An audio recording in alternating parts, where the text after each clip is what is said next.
Hi friends, welcome to my channel. First time ನನ್ನ channel ನೋಡ್ತೀರಿ, subscribe ಮಾಡ್ಕೊಳ್ಳಿ friends. ಇವತ್ತು ಬಂದ್ಬಿಟ್ಟು ರಾತ್ರಿ ಇದ್ದಕ್ಕಿದ್ದಂಗೆ ಮಿಷಿನು ಸ್ಟಕ್ ಆಗೋಯ್ತು ಫ್ರೆಂಡ್ಸ್. ಇದು ಕಂಪ್ಯೂಟರ್ ಮಿಷಿನು.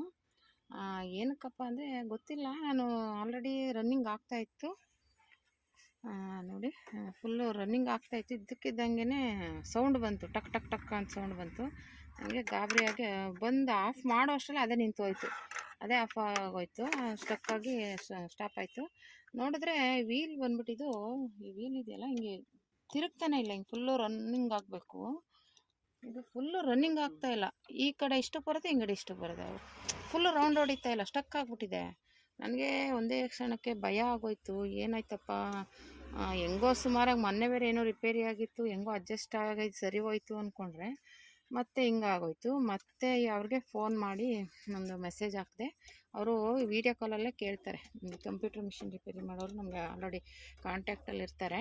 ಅವ್ರ ನಂಬರ್ಗೆ ನಾವು ಒಂದು ಮೆಸೇಜ್ ಹಾಕಿದ್ರೆ, ಈ ಥರ ವೀಡಿಯೋ ಕಾಲ್ ಮಾಡಿ ಹಾಕಿದ್ರೆ ಅವರು ಅದ್ರ ಬಗ್ಗೆ ಏನಾದರೂ ಸಣ್ಣ ಪುಟ್ಟದಾದರೆ ಹೇಳ್ತಾರೆ. ಹಂಗೇ ಫೋನ್ ಮಾಡಿದೆ, ಈ ಥರ ಸ್ಟಕ್ ಆಗಿಬಿಟ್ಟಿದೆ ಸರ್, ಮೂವ್ ಆಗ್ತಾಯಿಲ್ಲ ವೀಲು, ಇದು ವೀಲ್ ಮೂವೇ ಆಗ್ತಾಯಿಲ್ಲ, ಹಿಂಗೆ ಅರ್ಧಕ್ಕೆ ಬಂದು ನಿಂತ್ಕೊಳುತ್ತೆ, ಈ ಕಡೆನೂ ಅರ್ಧಕ್ಕೆ ಬರುತ್ತೆ, ಈ ಕಡೆನೂ ಅರ್ಧಕ್ಕೆ ಬರುತ್ತೆ, ಫುಲ್ಲು ರೌಂಡ್ ಹೊಡಿತಾ ಇಲ್ಲ ಇದು ಅಂತ ಹೇಳಿದೆ. ಅವ್ರೇನು ಮಾಡಿದ್ರು, ನನಗೆ ಇದು ಫ್ರಂಟ್ದು ಇದು ತೆಗೆದುಬಿಟ್ಟು ಕ್ಯಾಪ್ನ ಫೋಟೋ ಕಳಿಸಿ ಅಂತಂದರು. ನೋಡಿ, ಇದ್ರದ್ದು ಫೋಟೋ ಕಳಿಸಿ ಅಂತಂದರು. ನಾನೇ ರಿಪೇರಿ ಮಾಡೋಂಗಾಯ್ತು. ನೋಡಿ, ಒಳಗಡೆ ದಾರ ಇಲ್ಲಿ ಸಿಗಾಕೊಂಡ್ಬಿಟ್ಟಿತ್ತು, ಫುಲ್ಲು ಸ್ಟಕ್ ಆಗಿತ್ತು. ಅದು ಅದೇ ಆಫ್ ದಾರ ಕಟ್ಟಾದ್ಮೇಲೆ ರನ್ನಿಂಗ್ ನಿಂತೋಗ್ಲಿಲ್ಲ. ಆವಾಗ ನೋಡಿ, ಎಲ್ಲ ಸ್ವಲ್ಪ ದಾರ ಸಿಗಾಕೊಂಡಂಗಿದೆ, ನೋಡಬೇಕು. ಆಮೇಲೆ ನೋಡಿಬಿಟ್ಟು ತೆಗೆದ್ಬಿಟ್ಟು ಫೋಟೋ ಕಳಿಸ್ದೆ. ನೋಡಿಬಿಟ್ಟು ಅವ್ರಿಗೆ ಗೊತ್ತಾಗೋಯ್ತು, ಅವ್ರಿಗೆ ಇಲ್ಲಿ ದಾರ ಸಿಗಾಕೊಂಡಿತ್ತು, ಇಲ್ಲಿದೆಯಲ್ಲ, ಇಲ್ಲಿ ಫುಲ್ಲು ಸ್ಟಕ್ ಆಗಿತ್ತು, ದಾರ ನುಲ್ಕೊಂಡ್ಬಿಟ್ಟಿತ್ತು. ಅದು ಆಫ್ ಆಗಬೇಕಾಗಿತ್ತು, ದಾರ ಕಟ್ ಆಗಬೇಕಾದ್ರೆ ಆಫ್ ಆಗಿಲ್ಲ. ಅದು ಹೋಗಿ ಏನಾಗಿದೆ, ಅಲ್ಲಿ ರನ್ನಿಂಗ್ ಆಗಿಬಿಟ್ಟಿದೆ, ಫುಲ್ಲು ತಿರ್ಕೊಂಡು ಆವಾಗ ಸ್ಟಕ್ ಆಗಿದೆ. ನನಗೆ ಇವಾಗ ಅವ್ರು ಕಳ್ಸಿದ್ಮೇಲೆ ಹೇಳಿದ್ರು, ಅಲ್ಲಿ ದಾರ ಸ್ಟಕ್ ಆಗಿದೆ, ಅದನ್ನು ತೆಗೀರಿ, ಸರಿ ಹೋಗುತ್ತೆ ಅಂತ ಹೇಳಿದ್ರು.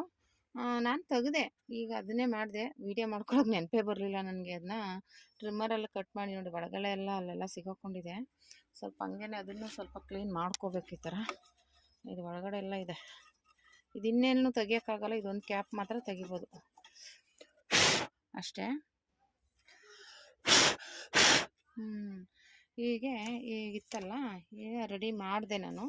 ಆದರೆ ಇದು ರೆಡಿ ದಾರ ಎಲ್ಲ ತೆಗೆದೆ, ಒಂಚೂರು ಆಯಿಲ್ ಹಾಕಿದ್ದೀನಿ ನೋಡಿ, ಸ್ವಲ್ಪ ಆಯಿಲ್ ಹಾಕಿದೆ, ಹೆಂಗೆ ತೆಗ್ದಿದ್ದೀನಲ್ಲ ಅಂದ್ಬಿಟ್ಟು ಒಂಚೂರು ಆಯಿಲ್ ಹಾಕಿದೆ. ನೋಡಿ, ತಿರುಗ್ತಾ ಇದೆ.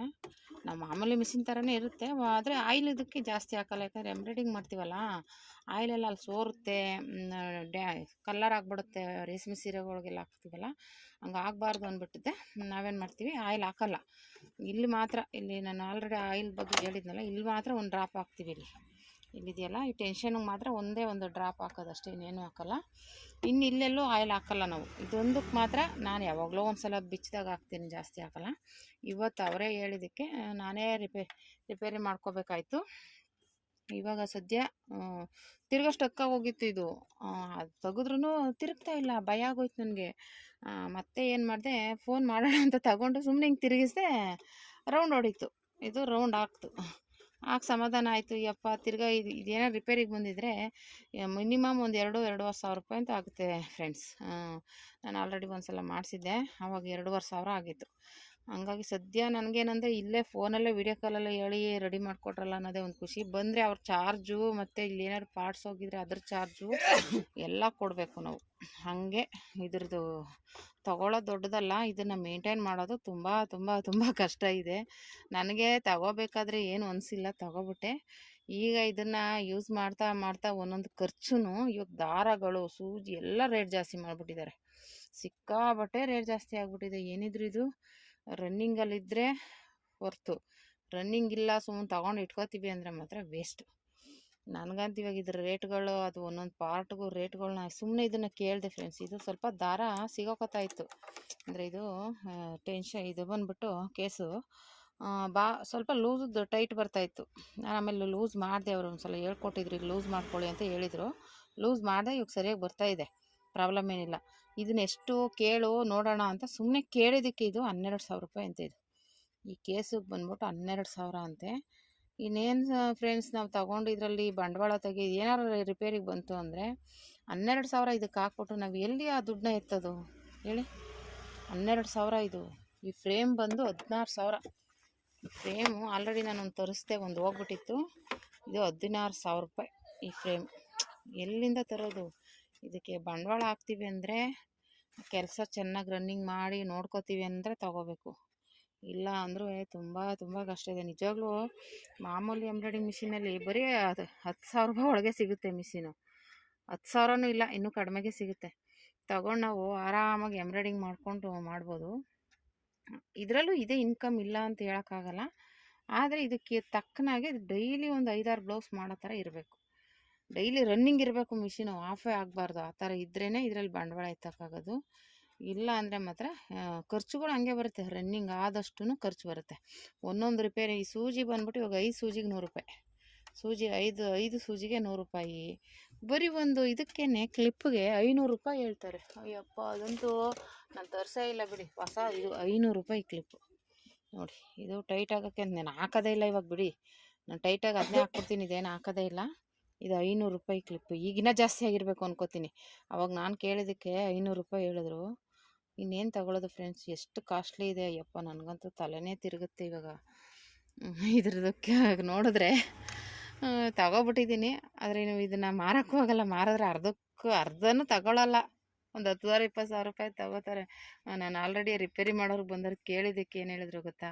ಸರ್, ಇದನ್ನು ರಿಟರ್ನ್ ಹಾಕ್ಬಿಟ್ಟು ಹೊಸದೇನಾದ್ರು ತಗೋಬೋದು ಅಂದರೆ ಅರ್ಧಕ್ಕೆ ತಗೋತಾರೆ ಅಂತ ಕೇಳಿದೆ. ಅವ್ರು ಹೇಳಿದ್ರು 10,000 ರೂಪಾಯಿಗೂ ತಗೊಳ್ಳಲ್ಲ ಮೇಡಮ್.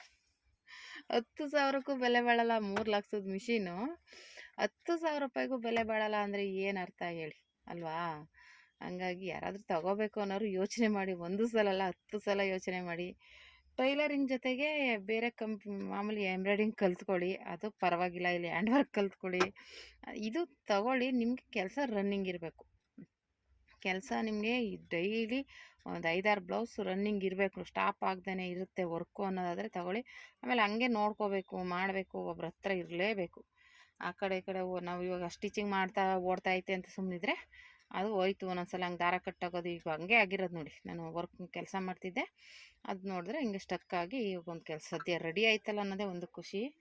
ಇಲ್ಲ ಅಂದಿದ್ರೆ ಮತ್ತೆ ಅವ್ರು ಬಂದು ಅವ್ರದ್ದು ಚಾರ್ಜು, ಅದೇನೋ ರಿಪೇರಿ ಚಾರ್ಜುಗಳೆಲ್ಲ ಸೇರಿಸಿ ಒಂದು 5,000 ರೂಪಾಯಿ ಹೋಗಿರೋದು. ಸದ್ಯ ಇವಾಗ ರೆಡಿ ಆಗಿದೆ. ಇವತ್ತು ನಾನೇ ಕಂಪ್ಯೂಟರ್ ಮಿಷಿನ್ ರೆಡಿ ಮಾಡ್ಕೊಳ್ಳೋ ಹಂಗಾಯ್ತು.